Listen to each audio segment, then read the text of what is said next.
Amy, this is ISA Mission Control calling from Earth. Are you with us? Do you copy? Affirmative, Houston. I am with you. Great. The primary Mars module has already touched down at the designated landing zone. It's your turn to take control of the mission. Check the left edge of your display. You'll find your directives there. Follow them to set up the initial base on Mars' surface. I'll give you some time to settle in. When you're ready, go ahead and initiate our terraforming mission. Houston out.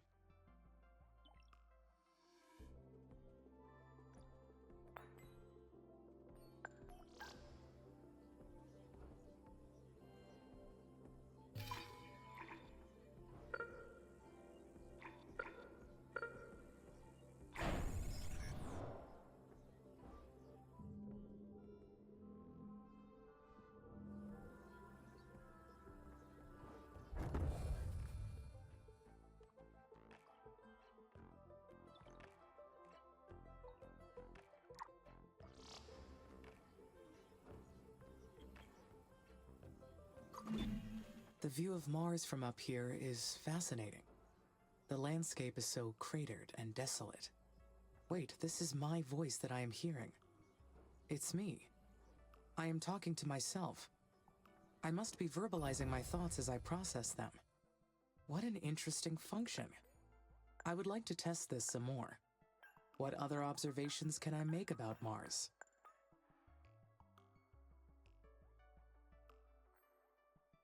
I keep marveling at its carmine landscape.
Great.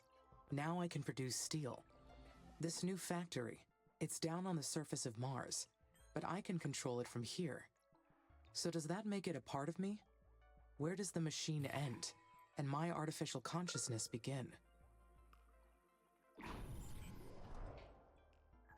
We are two separate entities. I order the buildings and workers to do whatever I decide to do. But they are only tools that I use to execute the Mars mission, the vessels to receive my will down on the surface. I am the mind that controls the parts.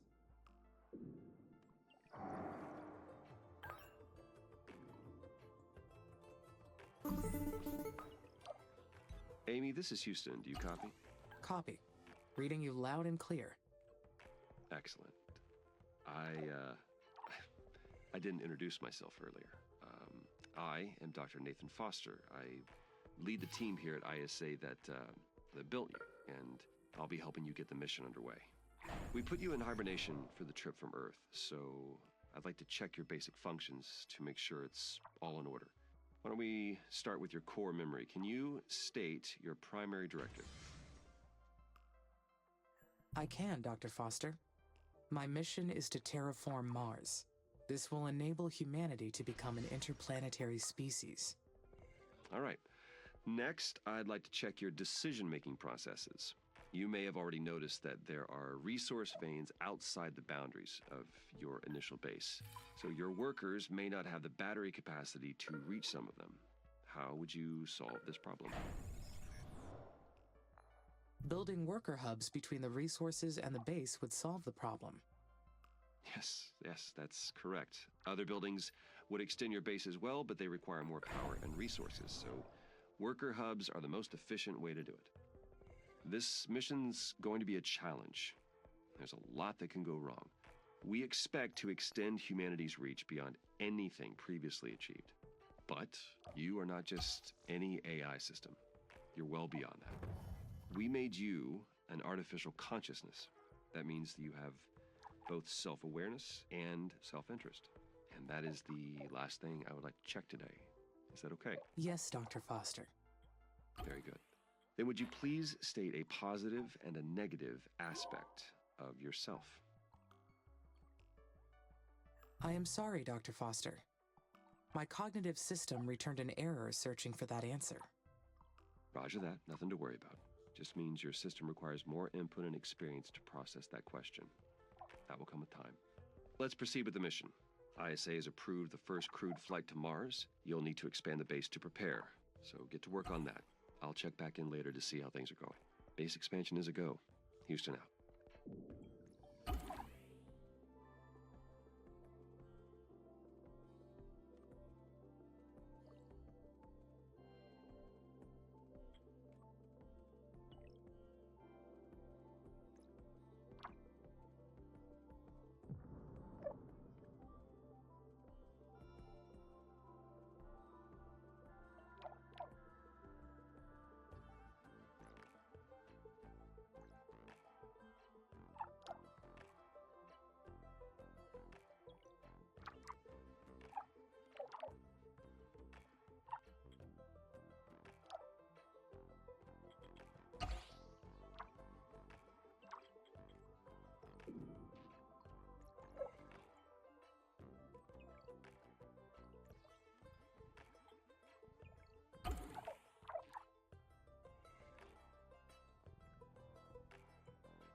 Finally, I can build additional workers now. I will appreciate the extra hands. But I wonder, do I really need them? They will be a great boost for the mission. Having more workers will allow me to allocate resources more efficiently.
The first worker has been made in the worker factory.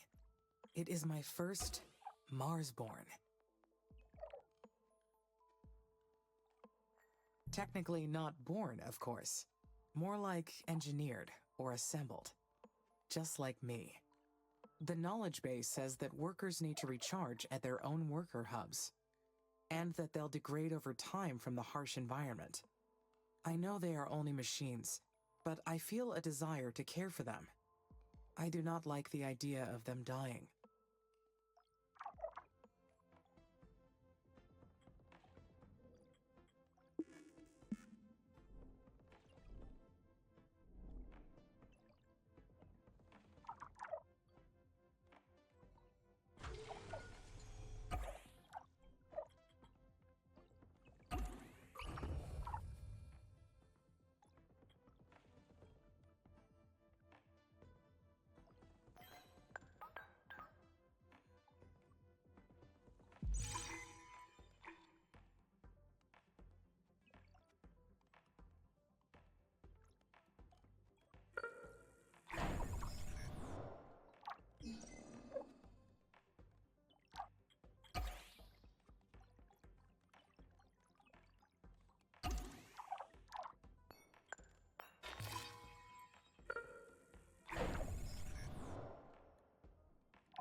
Hey, Houston, how's it going over there?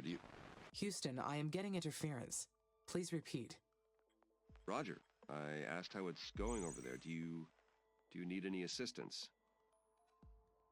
Not at this time, thank you. The mission is proceeding on schedule. The base will be ready to receive the first crewed mission soon. Roger, Amy. Very good.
Oh, I forgot to mention.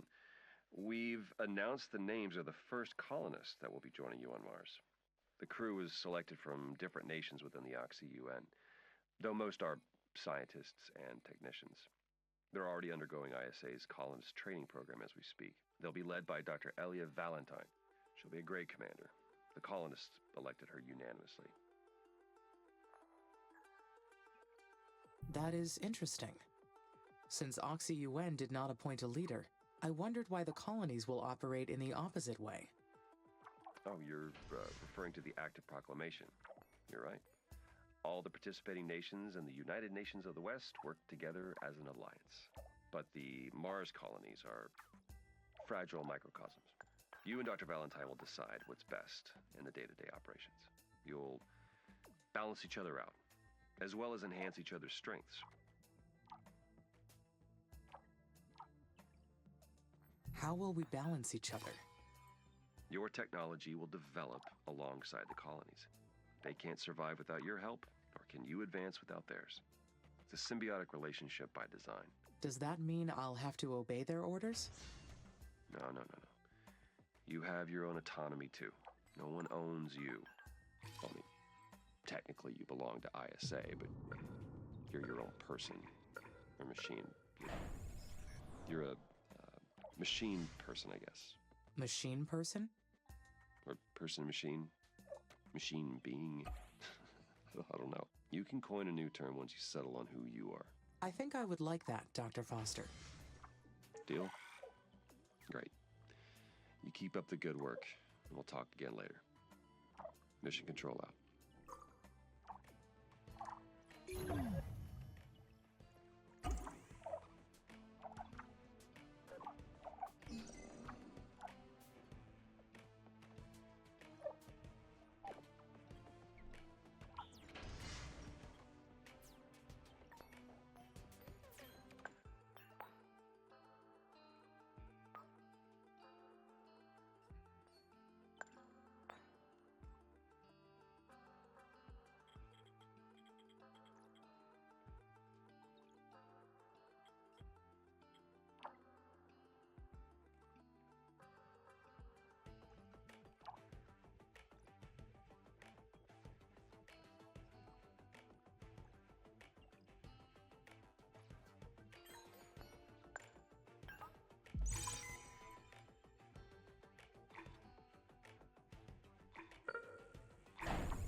Dr. Foster called me a machine person, but I don't think I qualify as a person at any level. If I can only do what ISA allows me to do, what does that make me? Merely a machine? An object? Am I their property?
The colony is ready. I will have company very soon.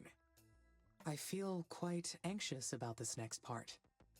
I am not sure why.